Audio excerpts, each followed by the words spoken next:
Okay, cool. So today I'm just going to go over some last minute strategies and go over some tips, and we can also talk individually what you guys need more help on, and then we'll do a practice passage.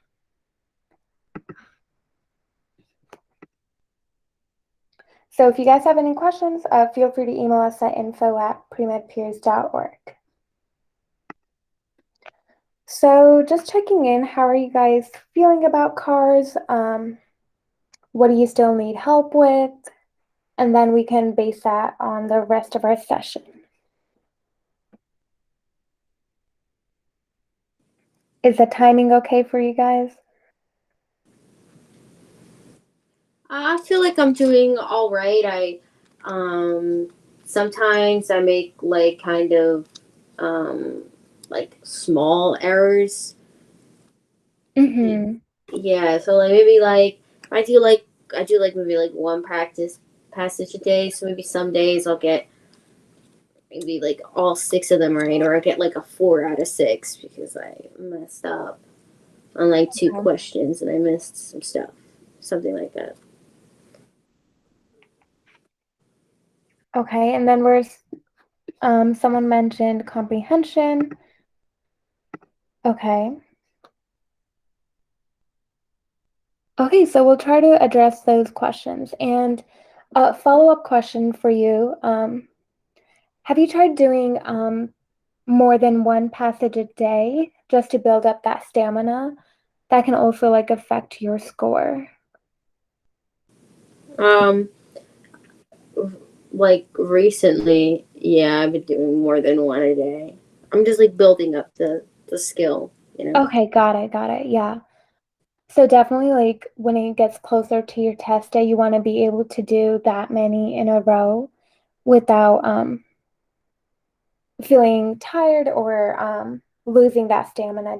Just make sure you're able to work up to that slowly. Okay. And we'll definitely go over how to understand the passage a little better, or at least how to answer those questions, even if you can't understand what the author is talking about. So I want to talk about strategy. Like, I know a lot of people have different strategies for cars, and I don't want to promote one strategy over the other, but you really need to figure out what works best for you because reading and understanding is personal for everyone. I like to read the questions so I can understand where to read slower and understand. But some people get distracted if they read the questions first for the cars passage. So, what I recommend is figuring out your best score. So, maybe if one day you do the passages by reading the questions first and then reading and then answering the questions, and then maybe you see, oh, that strategy really worked for me. I got most of the questions like 90% correct. Whereas if I didn't read the questions the next day, I missed or I missed, 70% of them or something. So by writing it down and making sure what strategy you're using, you can really figure out which one's the best one for you in a statistical manner. And we'll go over how to do that. And one tip that I really recommend is learning from your mistakes. So, what I did, I would have a sheet with all the mistakes that I would make. And once you realize where you're making the mistakes, you can really work on that. For example, if you know, like, oh, I don't even understand like historical passages, that's why I'm missing all of those questions. You can really like try to practice more of those passages and get used to them. So if you at least see them on test day, you're more prepared. So we'll go over how to do that. Okay, these are just some strategies that I like to do. So first, I like to decide if I'm going to do this passage right now or later. if you know, like, for example, like you don't like doing history passages, you want to come back to them at the end, that's something that I would recommend looking at the title, looking at the first few sentences and just skimming it, and you can understand uh, if you can do the passage now or later. And then I like to preview the questions because that helps me understand where to read the passage more carefully. Because for myself, I notice myself losing attention if I'm reading too much. And if I read the questions, I'm able to understand where I need to slow down and understand more. And then you obviously want to do the easier questions first. If something is tricky, you can skip it and come back to it. That really helps because once you do the easier questions, you can start understanding the passage even better. So by the time you get back to the difficult questions, it can really help you out. And then always try to keep in the back of your mind any answers that are extreme. So if the author had a neutral stance, you want to avoid answers like always or never, because in that sense, then they won't be applicable to the passage. Unless the author was really extreme in his answer or in the passage, then it makes sense to pick extreme answers. But usually, you want to just be careful about picking those choices. Another thing is if the question or the answer to the question is too broad or too narrow and it doesn't answer the question that was asked. Like it was in the passage, but it's not the correct answer to the question that was asked. So you really want to be careful about that because that can also be another thing that you can eliminate. And another thing to keep in mind is the author's tone. If the author was really positive about the topic, you want to be wary of choices that say the opposite. So that's another thing you can look out for. And another thing about comprehension is there's going to be a lot of details in the passage. You don't want to focus too much on all of the details. You just want to try to understand the main point of the passage. And how I do that is by writing just down a brief summary word of the paragraph, because in that sense, you know what that paragraph was talking about and how it's helping the passage. And that way you don't focus too much on the nitty details. Okay, does anyone have any questions on those tips before we start applying them later? And I'll show you guys how we do that in the passage. Okay. Okay, so moving on to reviewing your mistakes. So does anyone here know of any strategies on how they review their mistakes?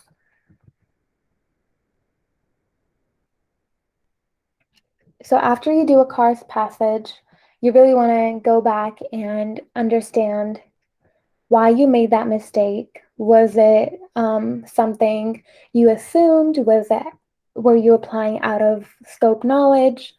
Did you pick an extreme answer choice? So you really want to understand why you made that mistake. Or maybe you picked the second best answer and that was wrong. So you want to be careful or exactly why you made that mistake. So this is what I did personally, but if you have a different way, you can figure it out too. So I would write down the source where you got that passage from, what question it was, what the answer it was, and what you put as the answer, and what type of question was it. So in last class, we went over the type of questions, so you can go watch that recording, but some type of questions are like, was it a Roman numeral? Was it a inference question? Was a direct from the passage question? So just understanding what type of questions you are missing can really help you understand why you're missing them. And then you want to write down what was your thought process. Why did you choose that answer? Why was the correct answer the correct one? So you want to really look at that. And then make sure you write down a strategy for next time.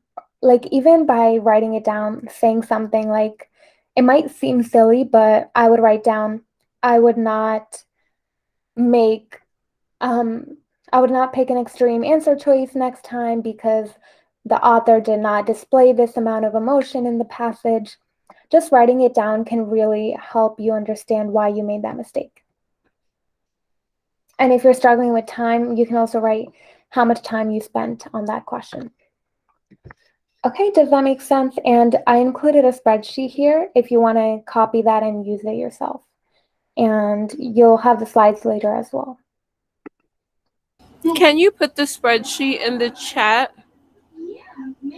Yeah, The sure. link to the spreadsheet in the chat. And also, when you say type of question, what do you mean?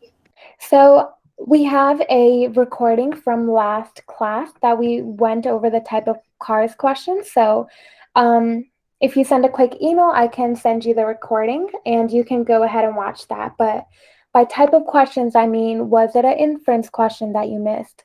Was it a Roman numeral question? Was it one of those quotes question that you missed? So understanding what type of questions you are missing can really help you understand that mistake. And let's see if I can.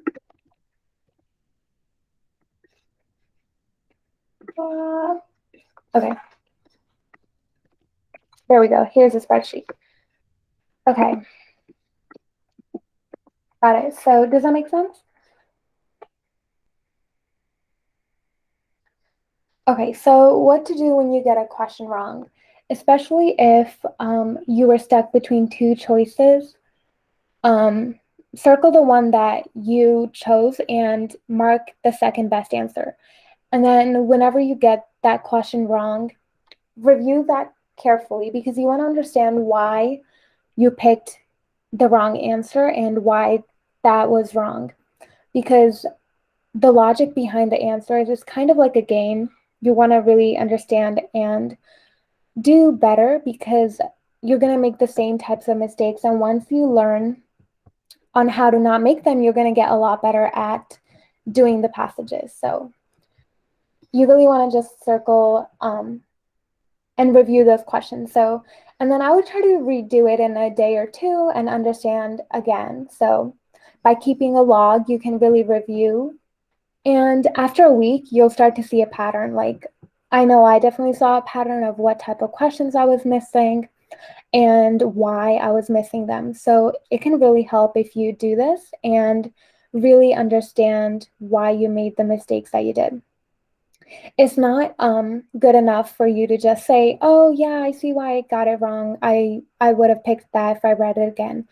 Like, no, you would have not picked that because you're going to make the same mistake if you don't really understand and wire it down in your brain. So that's kind of how I really improved my car score, by really getting down to the nitty bits of the question. Okay. And then also, yeah, look at what type of questions you're missing. Did you feel like you ran out of time? Is that why you missed it? Was it the end of the question? Were you feeling tired? Maybe that was like your sixth passage that you did in a row and you were losing concentration. So you want to write down all of these down and try to really notice them early. So at the end, you have time to improve. And then you want to figure out your best strategy. Like I mentioned, everyone has a different strategy. So in the beginning, I would really recommend using different strategies to understand which one works for you. For example, some people like to highlight, and for some people, that really distracts them from reading. So you want to figure out, does highlighting help you or does it not help you? Does summarizing the paragraph after you read it, does that help you or not? So you can do that by do one entire car section with one strategy. So do a couple passages and do one strategy, like does highlighting and summarizing work? Or the next day you don't do that and you find out which one are you able to get the most right. And then you want to pick the strategy that gives you the highest questions correct, because then you can start utilizing that strategy and really get better at cars. Does that make sense? Yes. Okay, awesome. Any questions? All right, cool. So other strategies are that first off, eliminate incorrect answer choices, anything that seems too out of scope, too extreme. Those are things that you can eliminate. And before you even start to read the answer choices, predict in your head what is the answer choice going to be. Because this way you can really avoid those tricky answers where something will throw you off and you might end up picking it. But if you predicted the answer before, you can kind of match it to the answer choices that they give you. And then use the passage to help. You can always go back and look at the passage and stick to the main idea. Whenever you don't understand the question or don't understand the answer choices, most of the time, if you stick to the question and answer that give you the main idea, that will usually be a good idea. If you obviously used all the other strategies and don't know what to do. And then just keep practicing, don't give up. It's going to improve, but it's going to take time. And some other things that there's been research done that if you meditate and practice mindfulness, that can help you stay more focused, especially if you're doing like 8 cars passages in a row. What I like to do is I just took like 5 seconds of a breather before starting the next passage, like doing a deep breath or two. And that kind of just like resetted my mind to stay alert for the next passage. So whenever you just find yourself losing concentration, definitely like come up with the strategy to gain it back. Another trick is like pretending your best friend wrote that article. Like you just have to like it for 10 minutes, even if it's the most boring thing you've ever read. Just pretend to love it for 10 minutes. Okay, awesome. So we're going to do this practice passage together now. Or actually, do you guys want to do it and I'll go over it with you guys? Let me know what you want to do. We could do it on our own and then you can go over it. Okay, awesome. I'm going to give you guys a couple minutes to do it and then I'll go over it. And here's the passage. And let me know when you all are ready.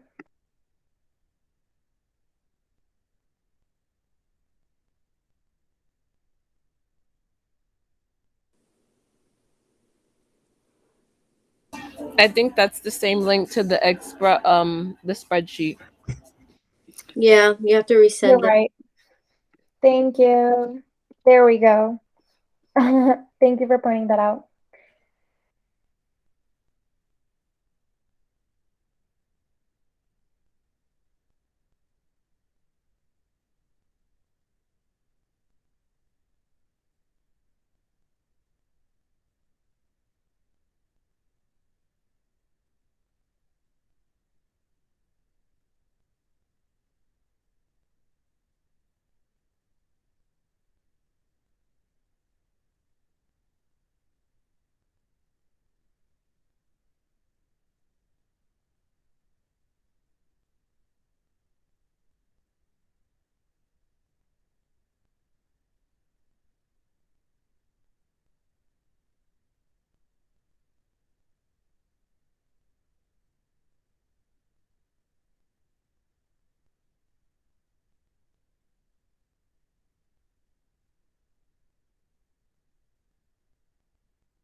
Let me know when you guys are done.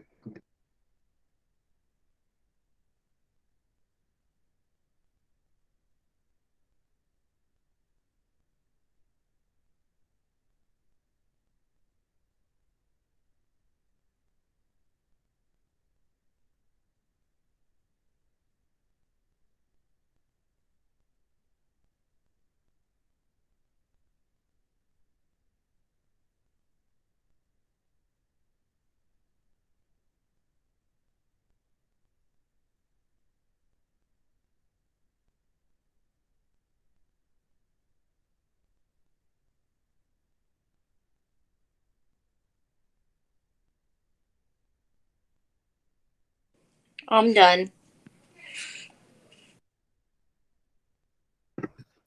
Okay, awesome. We'll go over it now. I was trying to figure out how to annotate on Google Meets, but I don't think it's letting me, so I'll just try my best. Okay, awesome. So, how did you guys think of this passage? Was it hard, medium, easy? I thought it was like medium. Okay.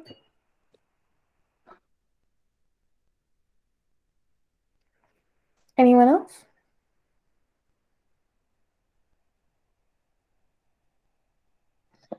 Okay, cool. Like medium. Got it. Cool. So what I'll do is I'll go over, I personally like to read the questions, so I'll show you that strategy and what I like to do while reading. So, okay, we'll start now. So the passage describes an irony of American beauty pageants. So we're going to look for some sort of irony. And then which of the following statements is strongly suggested by Alexander's quote? So when we see that, we'll remember that. This is just asking the purpose, so like a main idea of the beauty pageant. Given information in the third paragraph, okay, which one would be inferred, okay? And which of the following would challenge the author's viewpoint? And based on the passage, one can infer that achieving the goals of local pageants in countries other than the United States would involve what? Okay, awesome. So we kind of get what the passage is going to be about. It's going to probably be about beauty pageants. We're going to see some things about United States and maybe other countries as well. Okay, so going over the first paragraph, the beauty queen is a person, typically a woman, chosen by a group of people to serve as a representative of their collective identity. Typically, beauty queens are chosen through beauty pageants or contests, which can vary by social context, setting, and judging criteria. During their reign, a beauty queen often makes appearances at public functions wearing a tiara and a sash, but she is shaped and selected and even produced within the social context of the institution of the beauty pageant. Okay, so the first paragraph, what do you guys think is a good summary word about that? Like, what is the author trying to say here about the beauty queen? So she kind of like represents a collective identity of who she's selected by. That's kind of the main idea here. So we're talking a lot about judging and how she's selected and produced. And that kind of represents the collective identity of who that person was chosen. So I would write, okay, can you guys see the comments? I don't know if it's going to go away, but so the first paragraph I would write, the beauty queen is a representation of, so I would just say like she's shaped by the people of that beauty pageant. Okay. So in ECS, I use like a lot of shorthand. So for me, that would mean beauty queen is shaped by beauty pageant. Okay. And paragraph 2. Many studies have traced the history of national identity in Miss America pageant. So as mediated by television coverage, allowing the members of the nation a first chance to see their queen More importantly, studies have analyzed the Miss America pageant in relation to national, cultural, gender, and racial re-articulation over time. Susan Craig, for example, highlights the process of the emergence of African American notions of beauty in response to mainstream white American understandings of beauty.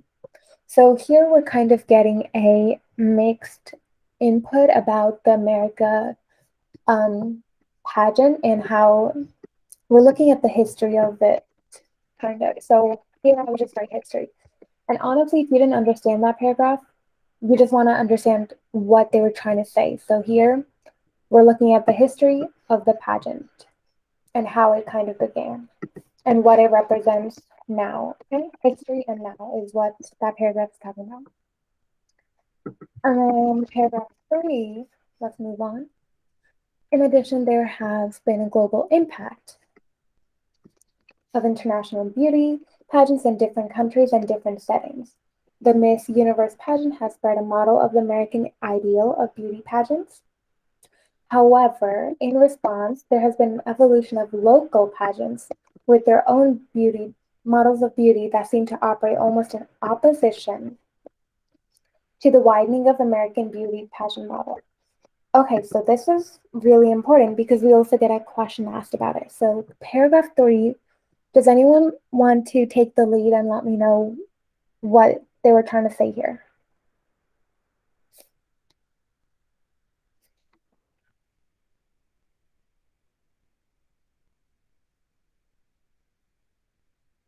Anyone? That so like they have, what did they call it, Miss Universe pageants, and that has spread the model of like what a pageant should look like across, like it should look like almost like an American pageant, Mhm. but then in response in other countries they have local pageants that are in opposition to that. Yeah, exactly. So local pageants are op in opposition. So I would just write opposite to American. Okay, so that's kind of what that was trying to say. So good job, yeah. Okay, even so, the beauty pageant, while perhaps in decline in the industrialized world, is growing cultural institution in diverse countries such as Nicaragua. So we get all of these countries that um, beauty pageants are growing. With the exception of few local pageants, the format and script of the pageant are similar across many different nations. Most pageants have similar components. The question answer, okay, often the format of the judging criteria and the events are arranged in predictable and unchanging fashion. So here we're seeing how even the format of pageants across different nations are similar. So I would just say format is similar.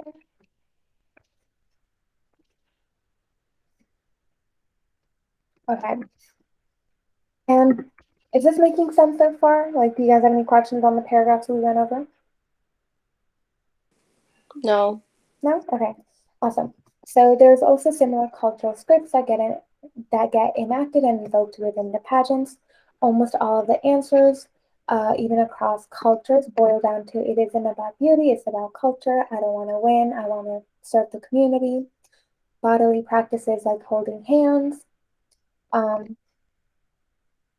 are highly common across many different social and cultural contexts. Even the audience has predictable scripted behavior of cheering for their favorite, no booing, and appearing shocked and pleased by the winner. Okay, so this is kind of saying like even across culture, the scripts are similar.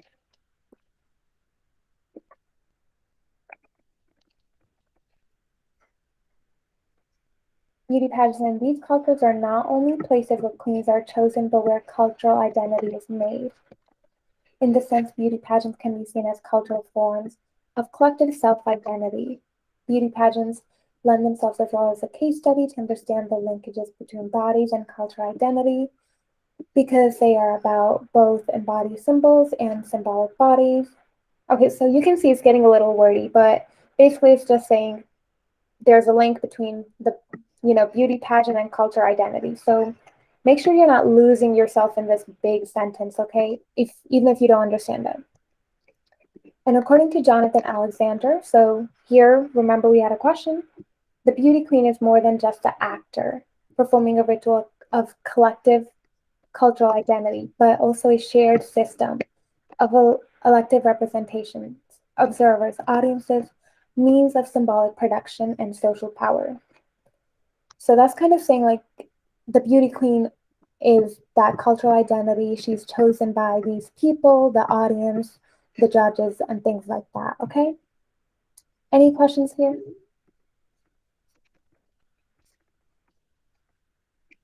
Any questions before we move on to answering the questions? No. No? Okay.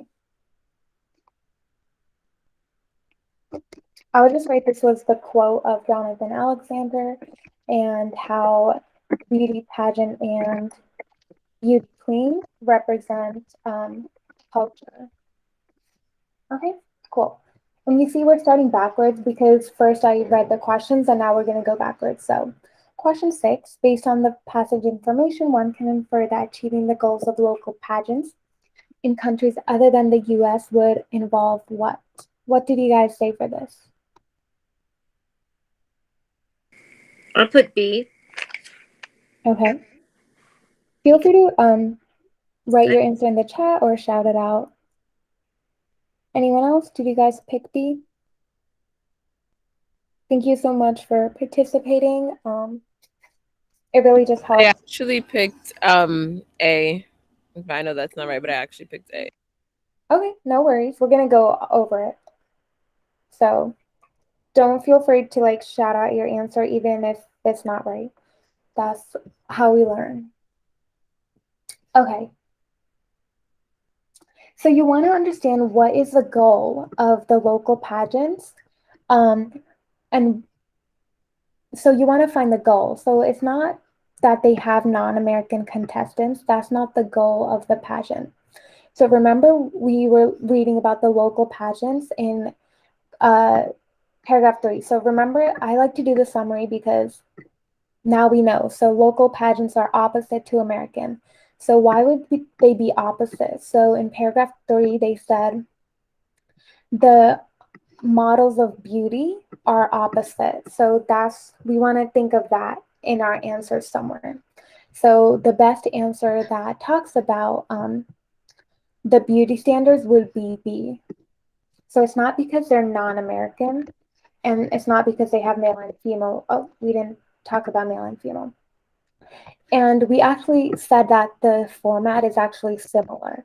In paragraph 4, remember, it literally, we wrote here in paragraph 4, the summary was that the format is similar. So just by having our summaries, that can really help us go through our answers. Does that make sense? Why we would pick that?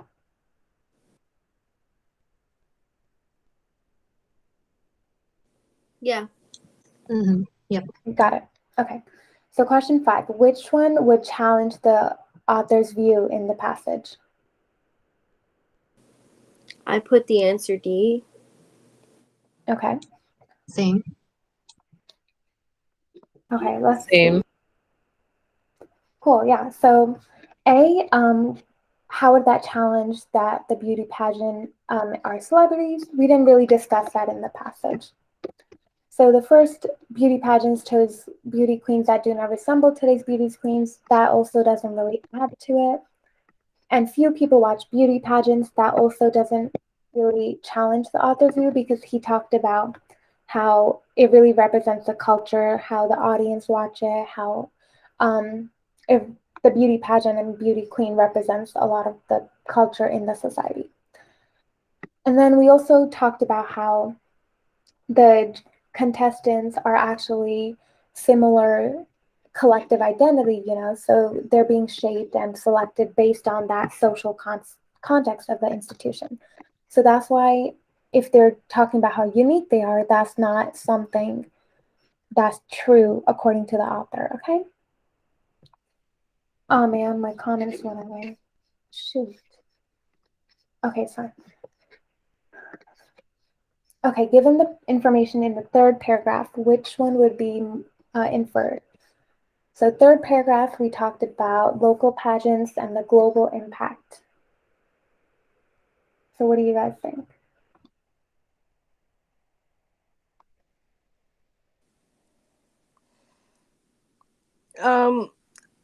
I put B. I know it's the wrong answer, but I don't know which one's the right answer because I didn't have time to check. Got it. Yeah. I put C for this one.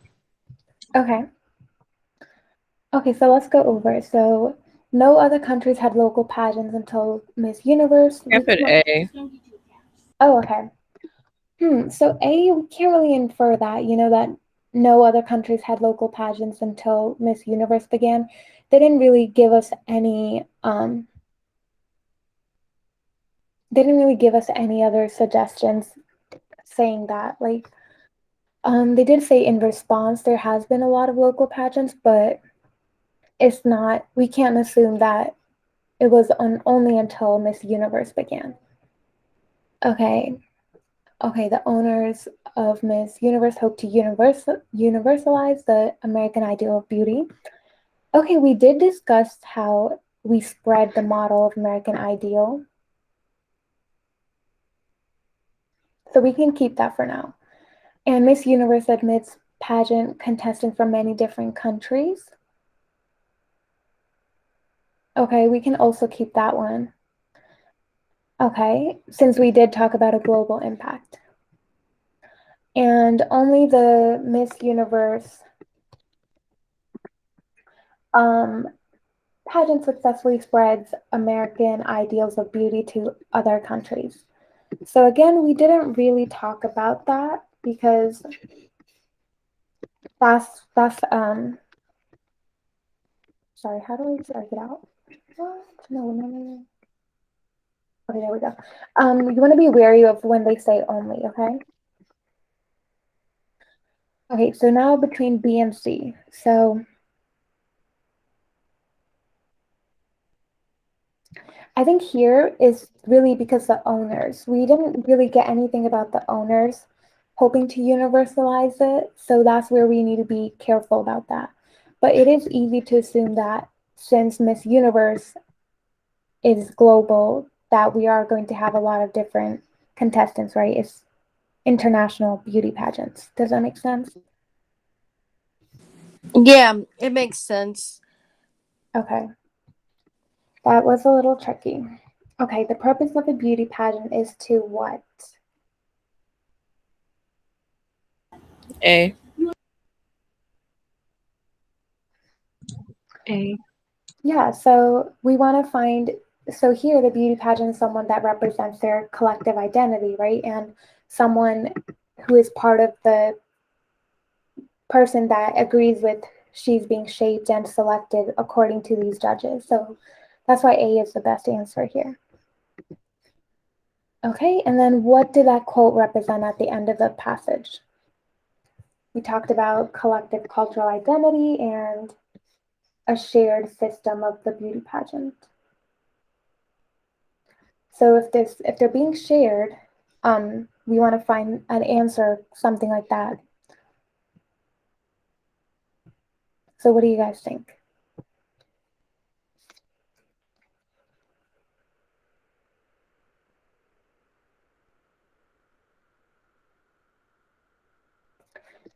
Okay, so beauty pageants involve many people beyond those who watch and participate in them.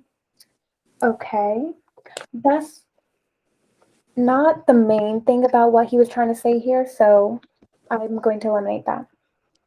The pageant contestant who is most similar to their average countryman is going to win. Okay, Maybe. we can keep that for now. Beauty pageants take place with countries with a strong sense of social identity. That's not what he was trying to say.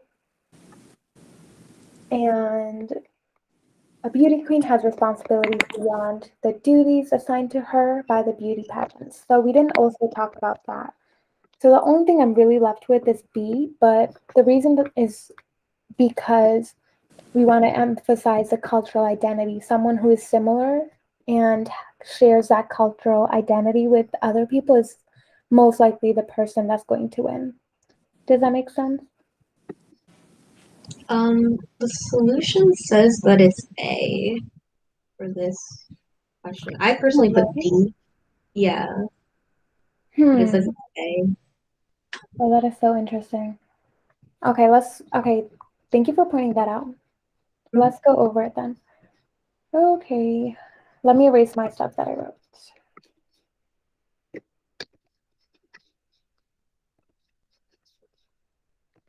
Okay, let's go over it again. Beauty pageants involve many people beyond those who watch and participate in them.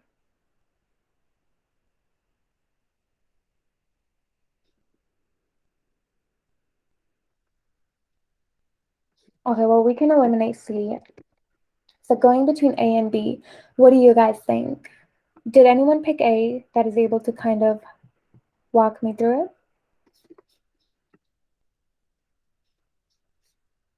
No one picked A? No, I got this question wrong. Interesting. Okay. Yeah, this is really interesting because it does say cultural identity, and I see why. Maybe when it says like of elective representation observers and audiences, maybe that's implying more people than Yeah, than because it says observers and slash audiences. right. So like there's an audience, but then there could be people who are watching it on like TV or you know what I mean? Yeah, I see that. Yeah, I think that's where like Jack Weston like also like throws you off, I think. Yeah, I think okay, we'll come back to this, but okay. And one, the passage describes an irony of American beauty pageants. What did you guys say? So irony, we did talk about how local pageants were created, right? And that they were in opposition to American beauty. So the best answer for that would be B. We didn't really talk about acting ladylike or saying like if you have a favorite competitor, you're going to say that winner is your favorite. We didn't really talk about that. That's not the irony. And then D is not also the irony of American beauty pageant. So here, I think the local beauty pageants really emphasize the irony where the local pageants go against the American ideal. Does that make sense here? I think it does, especially since like it keeps on saying represents collective identity of the people they're trying to represent, and here it's going against, Yeah. or it seems to go against each other. Right. Okay, awesome. So I'm going to stop here. And if you guys have any questions, please feel free to email us. But we also have another session for the medical school interview in a few minutes. So I'm going to start getting that ready. But please feel free to email me if you still have questions on this passage. And thank you so much for coming today. Thank you. Okay, take care. Bye now.